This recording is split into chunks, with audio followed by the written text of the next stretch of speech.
Welcome. We're on the red couch with Scott Osborne, creator and producer of Spoiled, a play about violence and masculinity in India and the USA. Scott has worked to help teens, women, boys, and girls achieve more equitable and fulfilling lives in Asia, Africa, Russia, and the US for over 30 years.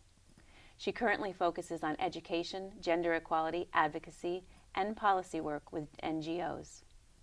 Her international nonprofit work includes designing and managing maternal-child health programs in Kenya and evaluating NGO grant proposals in India and Africa.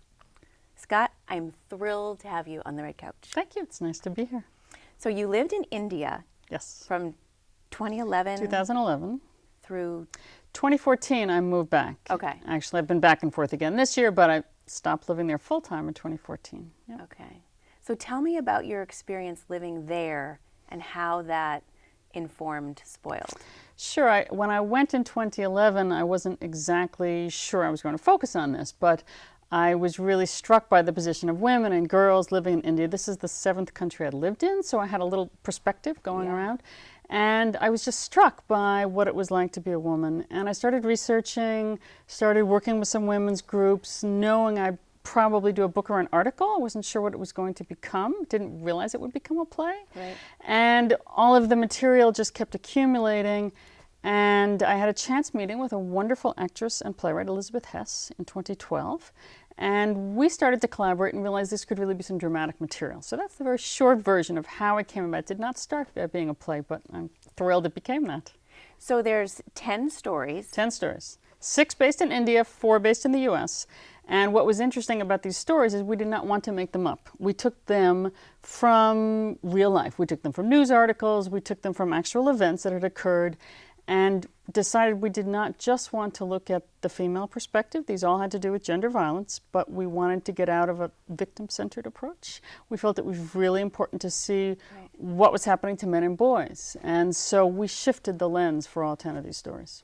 So all 10 of the stories, the perspective is from the male perspective. It's from a male perspective, either in some cases the perpetrator, sometimes a father, sometimes a boy, but it is from the male perspective because we started to say, there's 2 parties involved here. You know, how are we all creating men and boys who become violent? That's really the question that informed this. We wanted to say it's not just about the victim, it's about what we are doing in America and India, but we as members of society, how are we creating these men and boys? So that was really what drove that male perspective.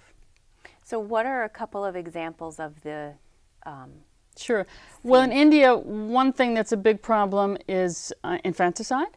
Girls are a burden on many families. There's a dowry system so that if you have girls, you essentially have to pay for them to be married, and then they go work in another family. So for very poor people, it's a huge burden. Right. So if you have many girls, this can totally bankrupt families.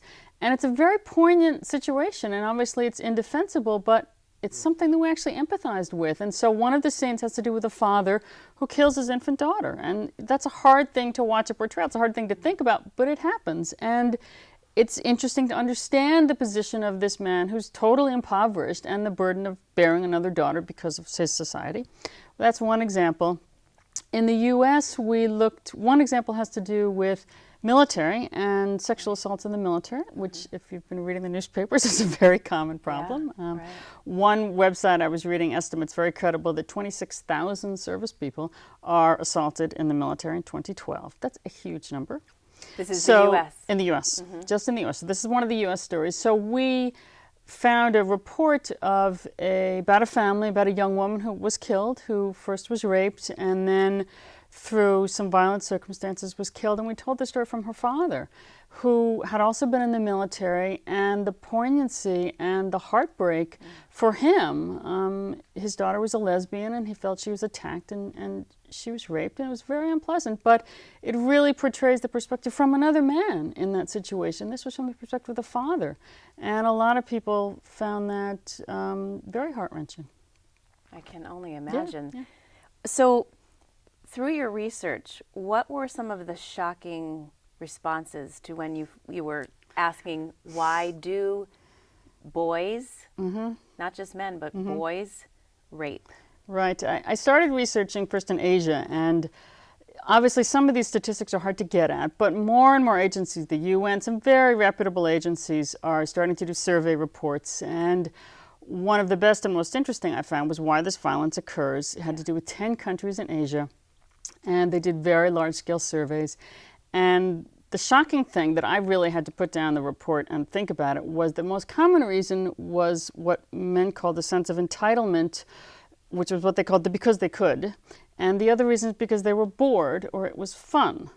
So I said to myself, wait a minute, there's some very violent activities going on here. There's men and boys raping people because they feel entitled or because it's fun. There's something wrong with this picture. So this really sort of messes with our stereotype of why we think these acts occur. The other thing that was interesting is it's often very young, very often by the age of 15.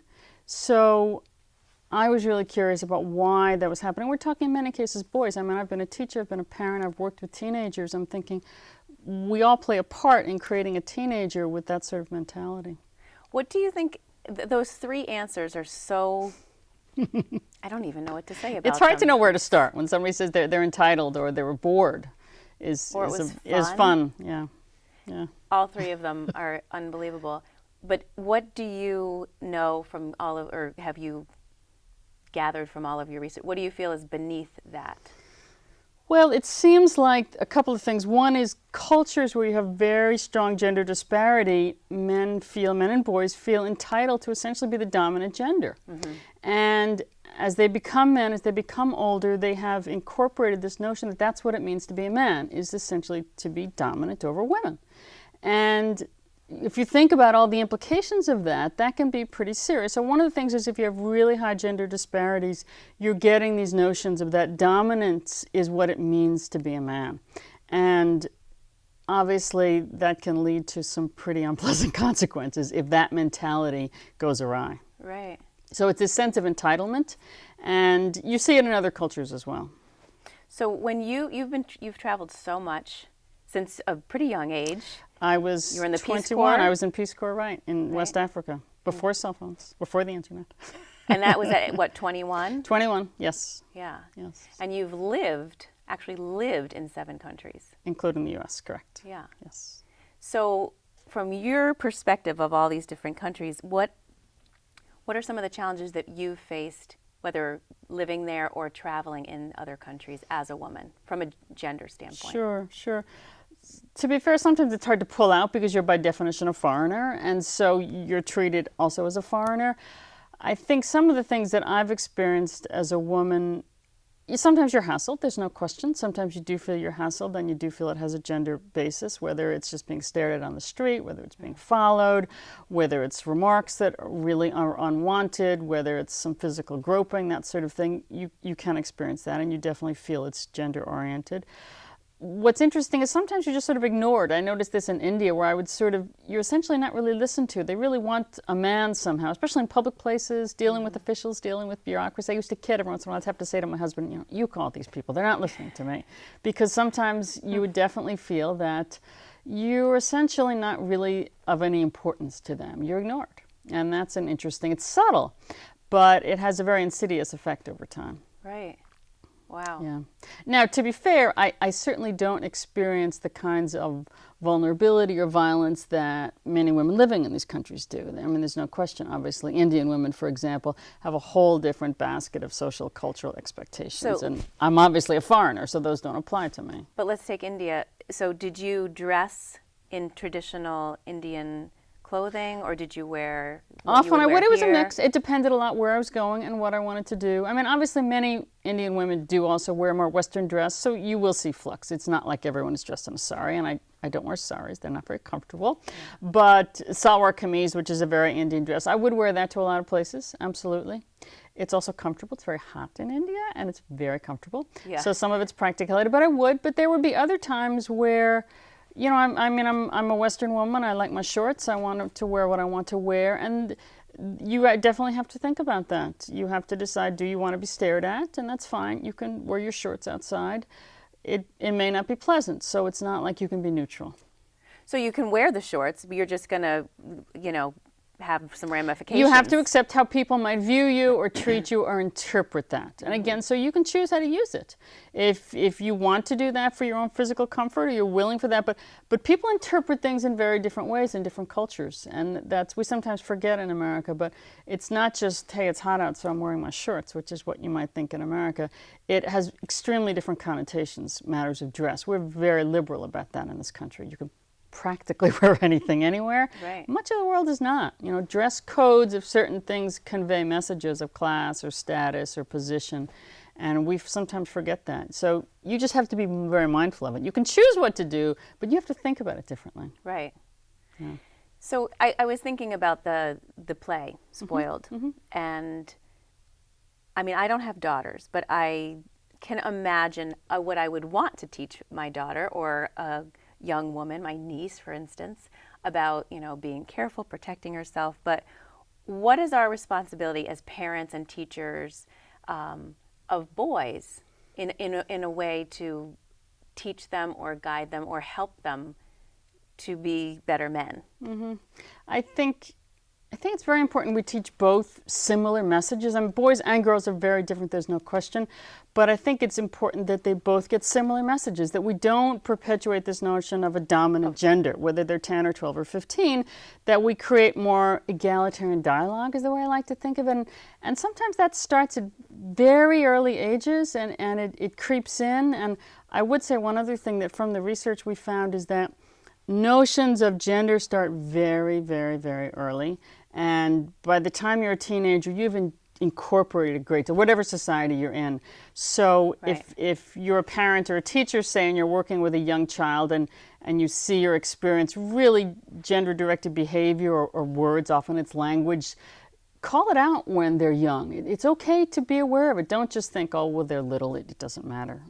So practically, so I'll give you an how would example. That's so perfect. very often, especially with young children, so if people would greet a small boy, you know, very often you get a hi buddy, or it's a fist bump, or they're going to high five, or something like that. And a little girl, typically the comment would be about her clothing. She might get a hug, but almost invariably someone would say, oh, you look so cute, you look so pretty, nice shoes. People think they're being lovely. They think they're being wonderful. But think about the different messages about communication, and that's repeated over and over again. And it says things. Again, nobody wants to feel sort of like they're harping on every little social interaction, but research has shown that those things do make a difference cumulatively. So it's very important to think, you know, are we encouraging boys also, for example, to talk about feelings? You know, is that okay?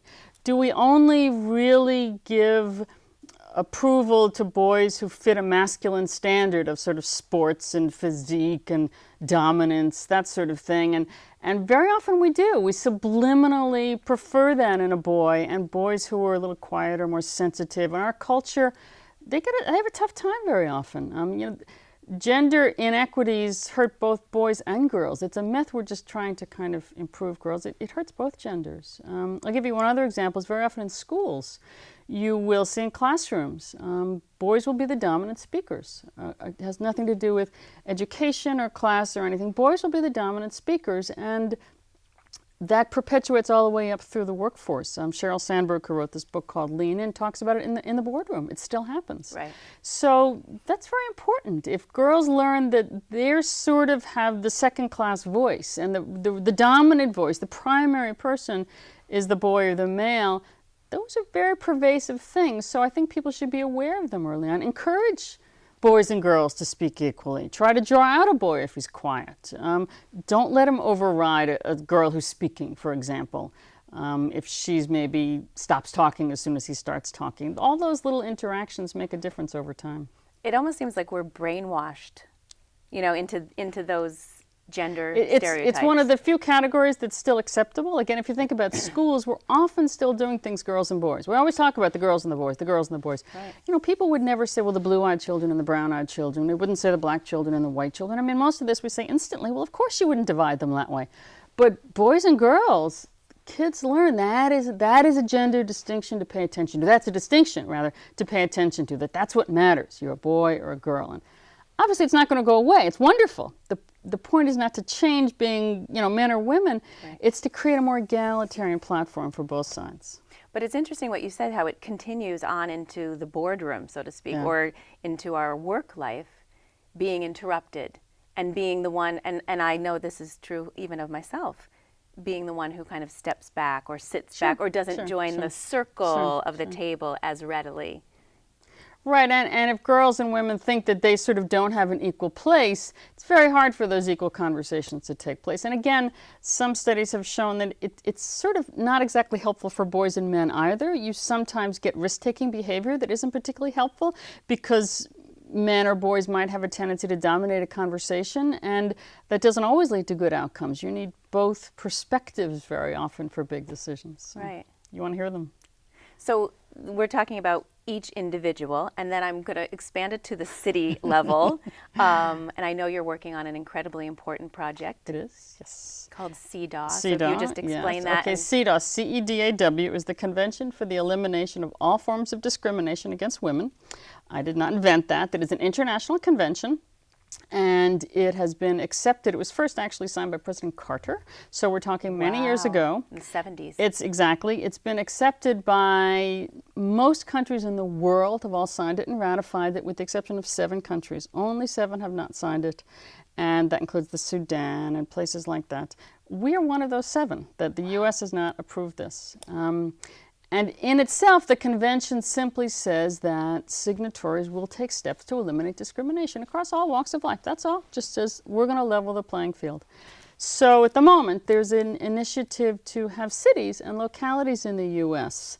take on this with local ordinances. So for example, the city of Los Angeles, Louisville, Kentucky, San Francisco, they've gone to their local governments and said, wait a minute, we can have this at a local level. We all live here locally. Let's just stop discrimination here, and let's look at see what we're doing. Do we have equal employment? Do we have equal pay? That sort of thing. So we have a campaign to have Sarasota become a SeeDa city. And Sarasota actually has some non-discrimination ordinances already on file, which is fantastic. So now we're looking at them to see what we really can do to add our wonderful city to the ranks of SeeDa cities. We're hoping for 100 by 2016. Wow. Yeah. So what does each city have to agree to? They essentially agree that the big picture is they agreed to take steps to eliminate discrimination. And then there's a whole bunch of areas they should look through. For example, public housing, transportation, education, public employment, that sort of thing. So cities that take it on fully really do a little bit of a survey of those things and say, are there ways in which we are not being gender neutral in all these areas of city life and all the municipal things that affect them? And they take steps, obviously, to mitigate them. It's very city specific, depending on what their issues are. So, but who kind of does the checking? It has to be within the city government. Outside agencies, there are many other NGOs, and I should say those are non-governmental organizations. There are many, many that have agreed to this on a national level. Many peace and justice committees of religious organizations, American Association of University Women, many other organizations have really looked at this and said, this will help us all. This will help the whole community. So some cities, it's a basket of non-governmental organizations that play kind of a monitoring role. And in other cases, there's an organization right within the city. It's exciting. Yeah. How long do you think before it will come into effect? Well, we're meeting next week, so a lot of it will depend on the city government here. So we'll see. Exciting. Yeah. Very exciting. Stay tuned. So one of the places that I was interested in, you've been into so many interesting places. India, there's a place called Holy Family. There is. Tell me about that place and your role there. When I went in 2011, I knew I wanted to use some of my volunteer time to work with girls and women. One of the things I had done before was teach. I felt I could contribute some in that way, and I found this orphanage. It's actually called a shelter home in India, but it's an orphanage for girls called Holy Family Ashaniwas, which really means House of Hope. It is run by Catholic nuns of the Order of Holy Family, and they house from 40 to 50 girls. So I started going there, working on English with the girls after school, and it sort of grew from there. So the next thing you know, we were working on computer skills, and we're working on after-school training and that sort of thing. Many of these girls have no family members in the picture. Some of them do. Some of them might have family members who can't care for them because of illness or poverty. And they're all in school, so they all have to stay in a formal school. but I was their tutor, their little bit of a window on the outside world, and I also developed a friendship with the sisters, the nuns who worked there, who were extremely dedicated to helping these girls, and it's a great place. It sounds wonderful. So gender equality, I just want to get back to this for one moment. Each of our listeners, I'm sure, would like to be able to do something towards gender equality. What are some practical ways that we can kind of facilitate that in our own lives? Sure. Well, the first step obviously is being aware. As we've mentioned, some of these things, they just become part and parcel of our culture. We don't see them. So first you really need to put on your sort of awareness lens. If you have children or you work with children, start early, start often. Small things matter. It's a myth that you only have to do large things, join organizations, go on marches. Those are all great if you want to do it. But we are all in some way with children in our world. So it's very important to start early.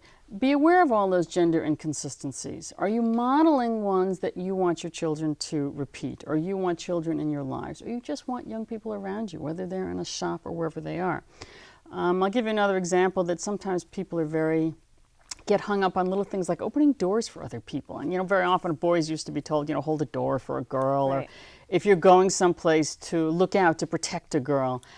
I hate to say it, but I'm not a fan of either of those. I'm all for politeness and mutual respect, but those two messages say essentially that the girl is really dependent on protection or assistance, and the boy is really, or the man is really the one who has to take care and manage the outside environment. I think it's okay to say look out for one another. If you're at the door first, hold the door for the person. They can be gender-neutral courtesies that show mutual respect. Right. Girls can hold the door for boys in a simple one. If you're going out with a number of people, especially young people, look out for one another. It doesn't just have to be sort of the dominant boy that is the protector. I think it's those notions that will help us change it to mutual respect, mutual conversation, and not a skewed relationship, which again doesn't particularly help men either. Right. I really appreciate that, because sometimes it's the practical things that, Sure. Every day, day in and day out, that we do that we don't even think about. Excuse me.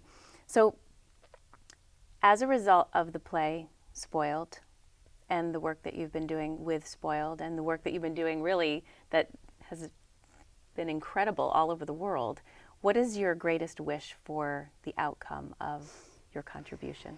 Well, what I do is small.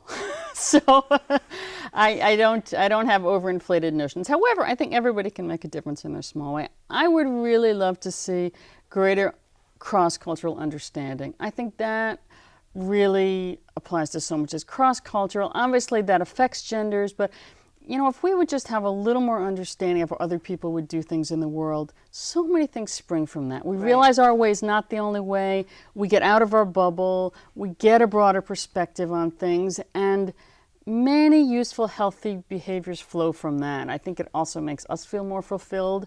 It helps us self-direct better. But I think if we could just have more cross-cultural understanding, that would really go a long way to making a better world. So how do you recommend people do that? One, I know you travel. Travel. Right? Travel is good.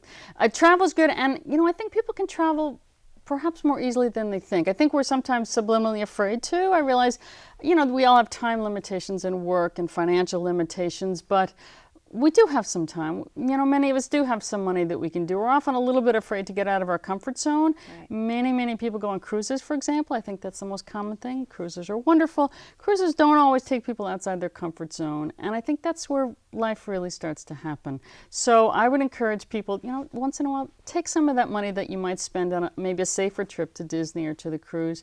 Take one that's a little outside your comfort zone. The world is not such a dangerous place. The world is a wonderful place, and it'll really change a lot in your life just from any small trips. So I guess that's one big thing I would encourage. I love that. So then maybe that is your juicy secret. I don't know, but if you had one juicy secret to living a happy and successful life, what would it be? Well, certainly cross-cultural. I don't have just one. I'm sorry, Rachel. That's okay. That's all right. You're allowed to have more than a lot one. of the ones that have been around for a long time that are not secrets really make a difference in terms of valuing other people, getting outside ourselves. I'll tell you one thing, I'm a big believer in creating our lives, not just finding something. We tell people to find their passion. I don't believe that. I think we create it, we make it up as we go along. There is no such thing as failure. You have twists and turns, and you will have twists and turns your whole life. And if you just take the view that that's part of the grand scheme of life and there's probably good that comes from it, I think it changes your whole perspective on challenges and on life, and that helps. But I'm a secret believer in nature, too. Get out in nature as much as you can. That's very helpful. I love it. I am so grateful for all the work that you've done already and all the work that you're doing in the world, and it's really a pleasure to have you. Thank you very much. It's a pleasure being here. Thank you. Thank you for joining us on the Red Couch. I'm the happy